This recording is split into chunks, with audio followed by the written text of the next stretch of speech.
안녕하세요. 오늘은 11월 4일 주일입니다. 오늘도 복된 날 되시고요. 하나님이 위로부터 내려주시는 신령한 은혜가 우리의 심령밭에 풍성하게 임하기를 바랍니다. 오늘 말씀은 시편 1편 1절에서 3절까지 봉독해 드립니다. 복 있는 사람은 악인의 꾀를 쫓지 아니하며 죄인의 길에 서지 아니하며 오만한 자의 자리에 앉지 아니하고 오직 여호와의 율법을 즐거워하여 그 율법을 주야로 묵상하는 자로다. 저는 시냇가에 심은 나무가 시절을 쫓아 과실을 맺으며 그 잎사귀가 마르지 아니함 같으니 그 행사가 다 형통하리로다. 아멘.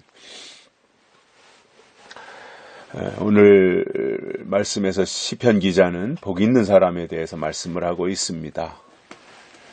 우리가 이 복이라고 하는 단어 참 좋아하죠. 또 당연히 우리가 복을 받아야 되고요. 또 복 있는 사람으로 살아가야 되는 게 맞습니다. 또 하나님은 우리에게 복을 주시는 분이시고요. 그런데 성경이 말하는 복이 뭐냐라는 거예요. 땅에서 말하는 복을 복이라고 똑같이 믿는 사람들이 생각한다면 세상 사람들과 다를 게 없는 거죠. 그러니까 신앙생활 한다면 하나님을 아버지라고 부르고 예수님을 나의 주, 나의 하나님이라고 부르며 하나님의 자녀가 되었다면 하늘의 복과 땅의 복을 구분할 줄 알아야 돼요. 근데 마치 예수 믿는 목적이 땅에서 복받고 땅에서 형통하고 땅에서 잘되고 땅에서 부자되고 땅에서 어떠한 모든 것이 그 지위를 획득하고 이러한 것으로 신앙을 생각한다면 그것은 잘못 생각하는 거라는 거죠. 그래서 성경이 말하는 복이 뭐냐라는 걸 알아야 되잖아요. 성경이 말하는 복이 뭐냐면 믿음이 복입니다. 믿음. 그 믿음은 뭐예요? 하나님이 주시는 선물이에요. 내 속에서 나온 것이 아니라 하나님께로부터 제공되는 거잖아요. 즉 믿음은 내 것이 아니라 하나님의 것이라는 거예요. 하나님의 것을 내게 주셔서 나에게 왔고 내게 왔을 때 그것을 내 속에 간직해서 5달란트 받은 사람처럼 이렇게 확대시키는 거죠. 확장시키는 거죠. 그래서 우리가 복이라고 하는 것을 우리가 먼저 잘 생각해야 되는데 구약에서는 육신의 복을 말한 게 맞습니다. 구약에서의 복은 땅의 복이에요. 육신의 복이에요. 그런데 신약에 와서의 복은 믿음을 말했어요. 믿음이 복이에요. 그래서 신약에서는 믿음이 중요한 거예요.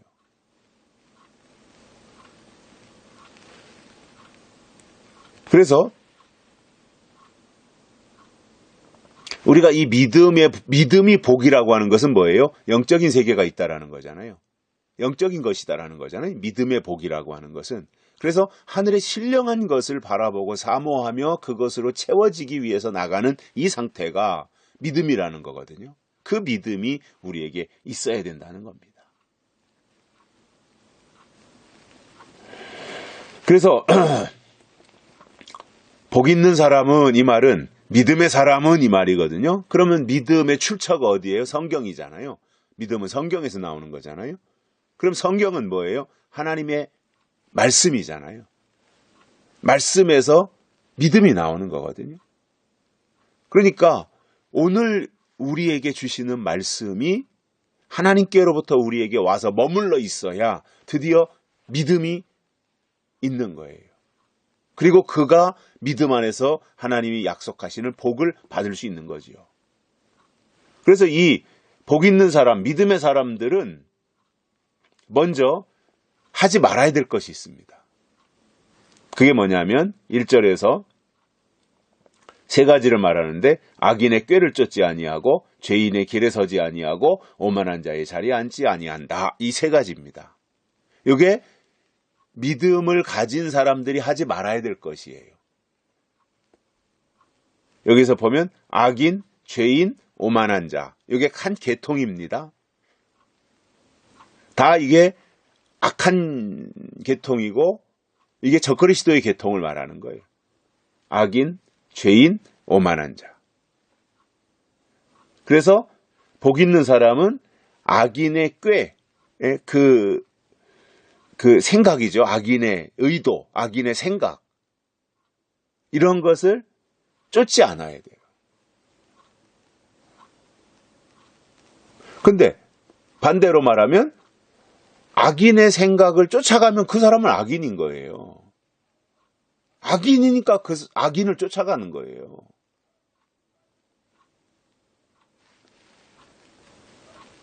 두 번째로는 죄인의 길에 서지 아니한다. 죄인들이 가는 길이 있잖아요. 길은 믿음이거든요. 길은 어떠한 그 사상이고 어떤 그 영적인 어떤 계통인데 그 길에 선다. 죄인이 가는 길에 선다는 것은 그 사람도 죄인이라는 말이거든요. 그리고 오만한 자의 자리에 앉지 아니한다. 오만이라고 하는 것은 이제 교만의 극치죠. 오만의 끝이 어디냐면 내가 하나님이다 하는 단계까지 가는 거예요. 자기를 보여 하나님이라고 하는 이게 오만한 자거든요. 그러니까 믿음의 사람, 하나님이 주신 약속이 믿음이잖아요. 약속이 믿음. 약속을 믿음으로 받은 사람들은 세 가지를 하지 말아야 된다. 악인의 꾀를 쫓지 아니하고 죄인의 길에 서지 아니하고 오만한 자의 자리에 앉지 아니해야 된다. 이것을 하지 말아야 된다라는 거예요. 그러니까 어떻게 안 하겠어요? 분별해야 안 하는 거예요. 아, 이거는 악인이구나. 아, 이건 죄인이구나. 아, 이건 오만한 자구나. 이게 그 순간 탁탁탁탁 분별이 돼야 되는 거예요. 말을 딱 들어보면 아, 요거는 문제가 있구나. 이건 회칠한 무덤과 같은 바리새적인 사람들이구나. 아, 이거는 옛날 동화와 같은 지나간 얘기만 하는구나. 아, 이거는 앞으로 하실 일에 대해서 말씀하고 있는 것이구나. 아, 이것에 대해서 분별할 수 있는 이것이 하나님께로부터 오는 거지요. 그래서 복 있는 사람은 이 세 가지를 하지 않아야 되고 이것이 믿음을 가진 자이고요. 그 다음에 2절에서 보면은 해야 될 일이 나와요. 복 있는 사람이 믿음을 가진 사람들이 해야 될 일. 1절에서는 하지 말아야 될 일이라 그랬잖아요. 2절에서는 해야 될 일인데 그게 뭐냐? 여호와의 율법을 즐거워하여 그 율법을 주야로 묵상하는 자로다 이거예요. 그래서 복 있는 사람은 율법, 여기서 율법이라고 표현했지만 이것은 뭐예요? 약속이라는 거예요. 말씀이라는 거예요. 예언이라는 거예요. 하나님과 관계되어진 말씀을 즐거워하는 거예요. 그리고 그것을 주야로 묵상한다 이겁니다. 묵상은 뭐예요? 깊이 생각하는 거잖아요. 그냥 건성건성 대충대충 뭐 듣고 넘어가는 것이 아니라 말씀을 깊이 생각하는 거예요. 그래서 묵상이 필요한 겁니다.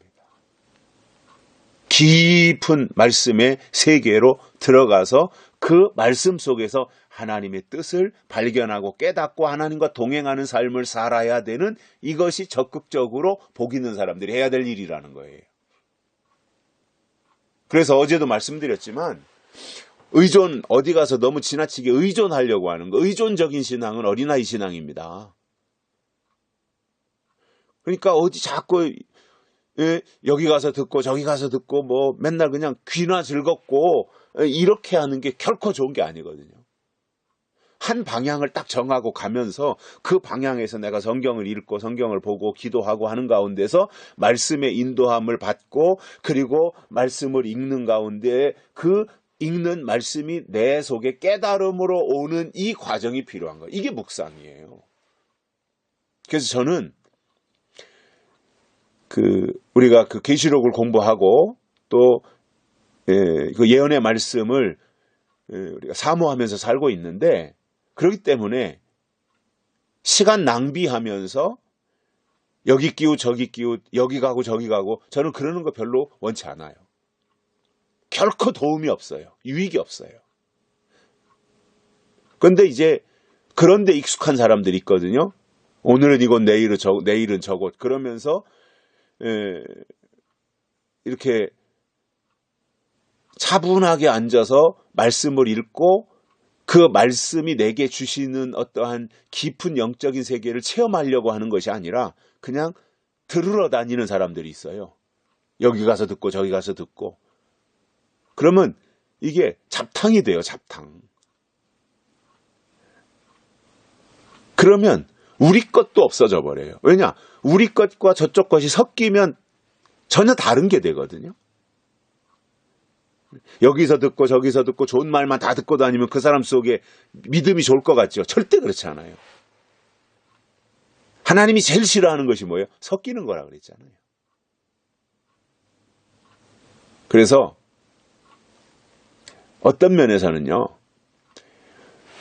이 우리의 방향에서 말씀을 받고 그 방향으로 나아가기로 결심한 사람들은 뭐 이렇게 우리의 이 어떤 우리의 맥을 통해서 이제 이 맥락을 잡고 나가야 될 방향을 잡고 그 관점에서 성경을 스스로 보고 스스로 읽고 스스로 묵상하면서 그 속에서 하나님이 내게 주시는 깨달음이 있는 이 신앙이 성숙한 신앙이에요. 이것은 누구도 뺏어가지 못해요. 누가 그걸 뺏어가요? 나 혼자 골방에 있든 뭐 어디 뭐 저 버스를 타고 가든 아니면 공원에 나가 있든 성경책 하나 들고 나가서 읽고 그리고 거기서 주시는 말씀을 내가 깨닫고 이걸 누가 막냐고요.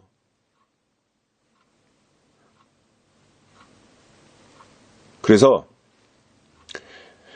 어린아이들처럼 동냥하는 사람들처럼 여기 끼웃 저기 끼웃 여기 가서 듣고 저기 가서 듣고 그러기보다는 방향을 하나 딱 정했으면 그 방향에서 하나님이 주시는 거룩한 깨달음을 내가 내 삶 속에서 내 어떤 영성으로 체험할 수 있는 그 과정, 그 단계가 만들어져야 돼요. 그래야 그게 진짜예요. 그래서 저는 마지막 때 우리가 이제 마지막 광야를 걸어가고 있고 일단 계시의 말씀, 예언의 말씀을 받고 있는데 그렇다면요. 홀로서기 할 수 있어야 됩니다. 제가 어제도 비슷한 얘기 했는데 홀로서기 할 수 있어야 돼요. 지나치게 어떠한 의존적, 그거는 이제 은혜시대 때 사고방식이거든요. 저는 뭐 교회가 필요 없다는 게 아니에요. 그동안의 모든 과정이 다 필요 없다는 게 아니에요. 다 필요했어요. 그 과정 거치며 여기까지 왔어요. 그렇다면 이제 장성한 자가 돼야 되지 않냐는 거예요. 그런데 아직도 의존적이 되어지고 어디 가서 자꾸 듣는 일에만 익숙해지고 있단 말이에요. 듣는 일에 익숙해질 것이 아니라 지금 우리가 해야 될 일이 뭐예요? 스스로 말씀을 깨달을 수 있는 능력을 갖춰야 돼요. 그래서 욥의 고백처럼 그동안에는 내가 고난당하기 전에 내가 듣기만 했더니 이제 내가 보나이다. 이 고백이 있어야 되는 거거든요. 듣던 신앙에서 보는 신앙. 이게 얼마나 더 수준이 있는 겁니까? 하나님이 인도하시는 거거든요, 그게. 그러니까 어떤 면에서는 우리가 계시록으로 신앙의 방향을 딱 잡고 될 일의 방향에서 인, 환란, 재림, 심판, 천련왕국 이 5개 항목으로 딱 내 신앙의 방향을 결집시켜서 거기로 목표가 정해져 있으면 그때부터는 진득하게 차분하게 스스로 성경을 보면서 그 속에서 약속을 발견하고 또 하나님의 인도하심을 따라가고 내게 주시는 음성을 듣고 이게 훨씬 더 중요한 거예요. 그래서 이 묵상해야 된다. 그런 묵상하라. 취하러 묵상하라. 제가 그렇게 의미로 설명을 드리는 겁니다. 그 묵상이라고 하는 것은 읽고 들은 말씀이 내 생각 속에 있어야 되잖아요. 정말 집중하고 들으면 그것이 내 머릿속에 기억되어 있잖아요. 새겨져 있잖아요. 그럼 그 새겨져 있는, 기억되어져 있는 말씀을 걸어 다니면서도 끄집어서 생각할 수 있고, 또 어디 차 타고 가면서도 그것을 생각할 수 있고, 그러는 가운데서 또 다른 것으로 연결되어지고 또 다른 말씀으로 깨달음이 되어지다 보니 그것이 반복되면서 내 영성이 풍성해지는 것이고 내가 영적으로 성장하는 겁니다.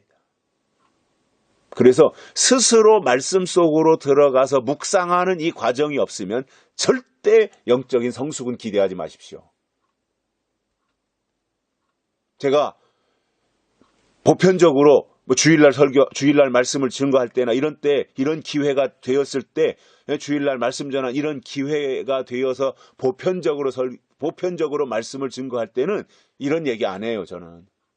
근데 유튜브 정말 찾아서 사모하는 분들이 오늘 또 주시는 말씀을 내가 듣고 믿음의 맥을 같이 하고 이 맥락을 유지하기 위해서 아침마다 제공해드리는 이 말씀을 방향으로 정하고 방향키를 거기에다가 두고 가면서 그 영적으로 뭔가 내게 통일이 되어지고 그런 가운데서 어떤 깨달음의 깊이를 유지할 수 있는 이 단계까지 가는 거. 이게 묵상이고 그 묵상의 결과가 뭐예요? 영적인 성숙으로 간다는 겁니다. 그래서 묵상의 과정 없이, 묵상은 나 혼자 하는 거예요. 묵상의 과정 없이 성숙으로 나가지 못합니다.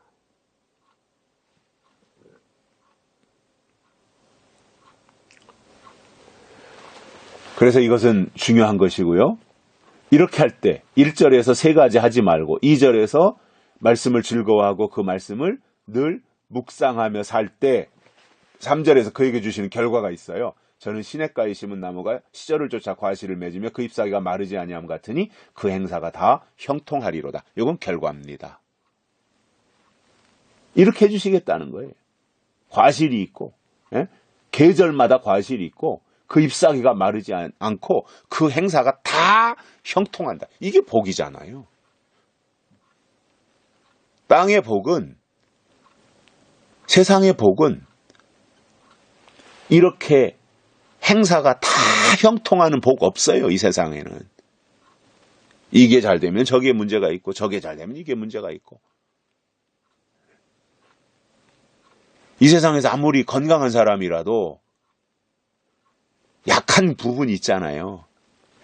위장이 건강한, 위장이 튼튼한 사람이 있고 위장이 튼튼한 반면에 이 간장이 약한 사람이 있고 간장은 튼튼한데 폐가 약한 사람이 있고 폐는 튼튼한데 장이 약한 사람이 있고 이게 장은 튼튼한데도 콩팥이 약한 사람이 있고 오장육부가 다 건강한 사람은 없어요. 어느 부분인가는 약해요. 그리고 그 약한 부분에 병이 침투해 들어오면 그것 때문에 병이 커지는 거잖아요. 저희 그 외가 쪽은 이제 어머니도 그렇고 저희 형제들도 그렇고 기관지가 약해요. 다 건강해요. 소화 안 되는 법도 없고요. 간도 다 튼튼해서 피곤을 느끼는 적도 없고 소화 안 되는 것도 없고 설사하는 법도 거의 없고 다 튼튼해요. 그런데 기관지가 약해요. 그래서 환절기가 되면 콜록거려요. 어디가 특별히 몸살이 난다든가 이것은 어쩌다 한 번씩 있지만 환절기 때마다 느끼는 것은 온도의 변화가 금방 몸에 적응이 안 돼가지고 기관지 염증으로 돼서 기침을 해요. 이게. 여기 이제 우리 쪽 어떤 약한 부분이에요. 그래서 이게 이 세상살이도 삼성그룹이라고 그래서 삼성그룹 다닌다 그래서 그 사람에게 이재용 부회장이라 그래가지고 그 사람이 모든 일이 다 좋겠어요? 걱정이 없겠어요? 우리가 볼 때, 우리 같이 정말 없이 사는 사람들이 볼 때는 이재용 부회장, 뭐 우리나라의 최고의 기업이고 최고의 위치잖아요. 근데 막상 그 사람에게 근심이 없겠고 걱정거리가 없겠습니까? 우리가 볼 때는 없을 것 같은데 그 사람 나름대로 또 거기에서 있잖아요. 그러니까 이 세상에서는 그 행사가 다 형통하는 사람 없어요.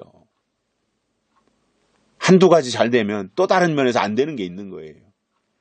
근데 시편 1편에서 말씀하고 있는 이 복 있는 사람, 거절할 것을 거절하고 쫓을 것을 쫓으며 묵상할 것을 제대로 묵상하는 사람들은 그 행사가 다 형통한다는, 이게 영적인 복입니다. 이게 믿음의 복입니다.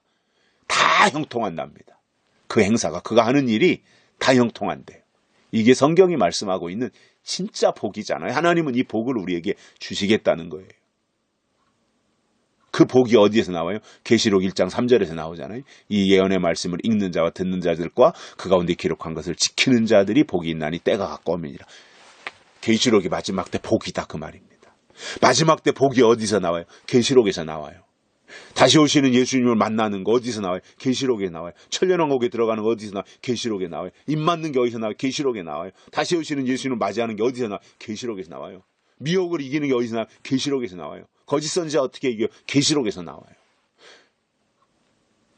그래서 마지막 때 복은 계시록에서 나와요.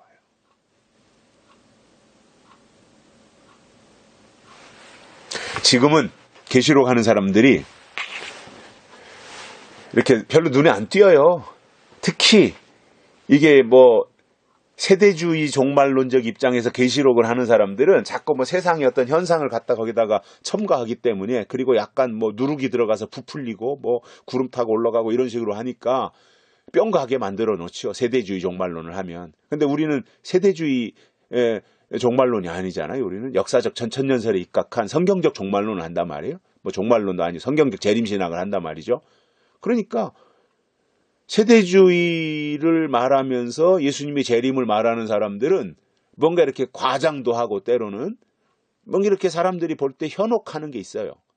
그런데 우리 성경적 재림신앙을 말하는 우리의 입장은 그냥 성경에 있는 그대로 말하지, 그걸 과장한다든가 거기다 뭔가를 조미료를 첨가한다든가 이렇게 사람들로 하여금 듣고 뿅 가게 한다든가 이것이 아니라 성경에 있는 말씀을 그대로 성경을 성경으로 설명해서 하다 보니까 듣는 사람들이 볼 때는 뭐 대단한 것도 아니네 이렇게 생각할 수 있거든요. 그러니까 지금 볼 때는 눈에 안 띄죠. 사람들 눈에. 별스럽지 않죠. 그러니까 눈에 안 띄니까 이단 소리도 안 들어요. 뭐 들을 이유도 없고 성경대로 하는데요. 뭐. 근데 뭐 시한부 종말론을 한다든가 뭐 세대주의 종말론을 한다든가 다미선교회처럼 한다든가 뭐 이렇게 시한부 종말론을 그동안에 나타났던 종말론주의자들이 다 시한부 종말론을 했거든요. 그리고 시한부 종말론 한 사람들은 다 자기 코에 걸렸어요. 이거 다 이단 소리 다 듣고, 뭐 실제로 이단이기도 하고.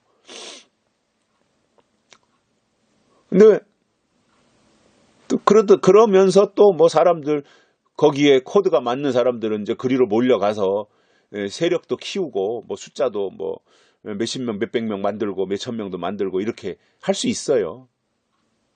세대주의 종말론을 하면 그렇게 가능해요. 그런데 성경적 재림신앙을 하면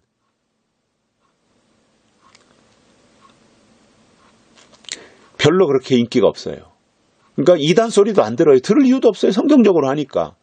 그런데 사람들에게 또 눈에 띄지도 않아요. 이렇게 뚜렷하게 부각되지도 않아요.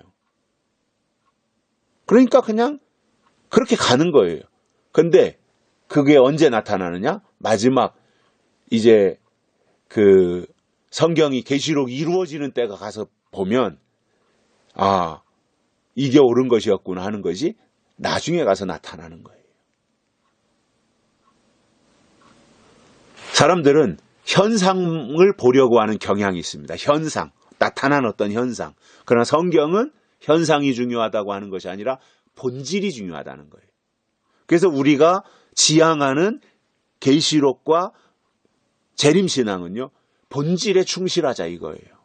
현상이 아니라 본질. 은혜 시대는 현상이 중요했어요. 나타나는 어떠한 현상. 표적과 기사와 이적 이런 게 다 현상이잖아요. 은혜 시대 때는 그게 중요했어요. 또 필요도 했어요. 근데 마지막 때 신앙은요. 아니에요. 본질이 중요한 거예요. 그래서 본질을 지키는 게 믿음을 지키는 거예요. 그게 복 있는 신앙이에요. 오늘 이 말씀처럼 우리가 다 믿음의 복을 받아서 마지막 때 하나님 앞에서 형통하는 종들로 인정받고 쓰임받게 되기를 주의 이름으로 축복합니다.